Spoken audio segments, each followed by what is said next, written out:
അതെ, അദ്ദേഹത്തെ നവാസ് ഷെരീഫിനെ അവിടെ നിന്ന് തട്ടിക്കൊണ്ടുപോയി വളരെ മാസങ്ങള് അവിടെ കൊണ്ടുവന്ന് രഹസ്യമായി താമസിപ്പിക്കുക, അദ്ദേഹം പീഡിപ്പിക്കുകയൊക്കെ ചെയ്തു.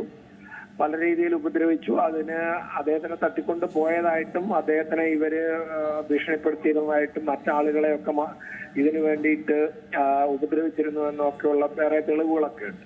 എന്നിരുന്നാൽ തന്നെയും ഒരു വ്യക്തിയെ കാണാതായി കഴിഞ്ഞു കഴിഞ്ഞാൽ അദ്ദേഹത്തിന്റെ കോർപ്പസ്, അതായത് ശവശരീരമോ അത് ശവശരീരം ഉണ്ടോ എന്ന് തെളിയിക്കാൻ പറ്റിയ സാഹചര്യങ്ങൾ ഉണ്ടാവണം. അങ്ങനെയുള്ള ഒരു സാഹചര്യങ്ങളും ഇല്ല. കാരണം ഇത് അദ്ദേഹത്തിനെ കൊല ചെയ്ത് കഷ്ണങ്ങളാക്കി ഒഴിവാക്കിയതിന് ശേഷം വളരെ കഴിഞ്ഞിട്ടാണല്ലോ കേസുകൾ അന്വേഷിക്കപ്പെടുമ്പോൾ അവസാനം അവിടെ നിന്ന് കിട്ടിയ ഒരു മുടിയുടെ അടിസ്ഥാനത്തിൽ DNA പിൻബലത്തിൽ മാത്രം ആ വ്യക്തിയെ അവിടെ നിന്നും തട്ടിക്കൊണ്ടുപോയി ഇവിടെ പാർപ്പിച്ചിരുന്നുവെന്നും ഇവര് തന്നെയാണ് ഉത്തരവാദിയെന്നും കണ്ടതിന്റെ അടിസ്ഥാനത്തിലാണിപ്പോ കൊലപാതകം, നരഹത്യ, ഗൂഢാലോചന, തെളിവ് നശിപ്പിക്കൽ എന്ന് പറയുന്ന വകുപ്പുകളാണ് ഇപ്പൊ കുറ്റം തെളിഞ്ഞതായി പറയുന്നത്. ഇനി അവർക്ക് ശിക്ഷ വിധിക്കുമ്പോൾ പരമാവധി ശിക്ഷ കോടതിക്ക് കൊടുക്കാം. എന്തായാലും ട്രയൽ കോടതിയാണല്ലോ. അത് എന്തായാലും അത് അപൂർവമായ ഒരു കേസാണ്. കാരണം തെളിവ് ഇത്രയും വിദഗ്ധമായ രീതിയിൽ നശിപ്പിക്കുകയും ഇത്രയും കൂടുതൽ നാൾ തട്ടിക്കൊണ്ടുപോയി രഹസ്യമായി താമസിപ്പിക്കുകയും പീഡിപ്പിക്കുകയും ഒക്കെ ചെയ്തു എന്ന് പറയുമ്പോൾ സാധാരണ നമ്മൾ അടുത്ത കാലത്തൊന്നും കേട്ടറിയാത്ത ഒരു കേസാണ്. അപ്പൊ അതും പ്രത്യേകിച്ച് അദ്ദേഹത്തിന്റെ വൈദ്യ സംബന്ധമായ അറിവിനെ ചൂഷണം ചെയ്യുന്നതിന് വേണ്ടിയിട്ട് ഇവർക്ക് അതുകൊണ്ട് പണക്കാരനാകാൻ വേണ്ടിയിട്ടുള്ള ഒരു അടിസ്ഥാനത്തിലാണല്ലോ ഈ ചെയ്യപ്പെട്ടത്. അങ്ങനെ സാഹചര്യത്തിൽ എന്തായാലും ഇതൊരു അപൂർവമായിട്ട് കേസായിട്ടേ നമുക്ക് കണക്കാക്കാൻ പറ്റുള്ളൂ. അതുകൊണ്ട് കോടതിയെ സംബന്ധിച്ചിടത്തോളം ഒരു കൊലപാതകം അല്ലെങ്കിൽ പോലും പരമാവധി അവർക്ക് ഇതിനകത്ത് ശിക്ഷ ലഭിക്കാൻ സാധ്യതയുണ്ടെന്നാണ് എനിക്ക് തോന്നുന്നത്.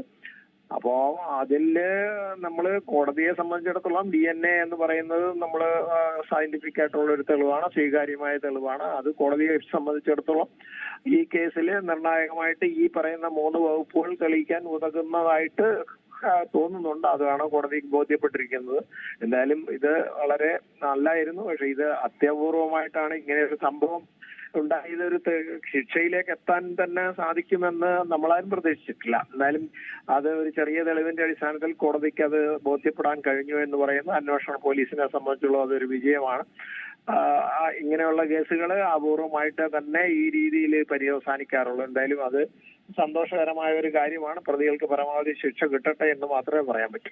തീർച്ചയായും ഈ ഒരു കേസ് പോലീസിനെ താങ്കൾ സൂചിപ്പിച്ചതുപോലെ പോലീസിനെ സംബന്ധിച്ച് ഈ ഒരു കേസ് വളരെ വിജയം തന്നെയാണ്. കാരണം നമുക്കറിയാം പല കേസുകളിലും നിർണായകമായ തെളിവുകളുടെ അഭാവം മൂലം ഈ പ്രതികൾക്ക് വേണ്ട രീതിയിലുള്ള ശിക്ഷ കിട്ടാത്തൊരു സാഹചര്യം അത് പല കേസുകളിലും നമ്മൾ കണ്ടിട്ടുണ്ട്. ആ ഒരു ഘട്ടത്തിലാണിപ്പോൾ ഒരു മുടിയുടെ DNA പരിശോധനയിലൂടെ ഒരു ഈ ഒരു മുടിയുടെ DNA പരിശോധന ഫലം പരിശോധിച്ച ശേഷം ഇത് ഷബാസ് ഷെരീഫിൻ്റെതാണ് എന്ന് കോടതിയെ ബോധിപ്പിക്കുകയും ശേഷം ഈ സാക്ഷിമൊഴികളുടെ ഒരു അടിത്തറ അതിൻ്റെ ബലത്തിൽ നിന്നുകൊണ്ട് ഈ ഒരു കേസ് അത് മുന്നോട്ട് പോവുകയും മറ്റന്നാൾ ഈ പ്രതികൾക്ക് ശിക്ഷ വിധിക്കുകയും ചെയ്യുന്നത്.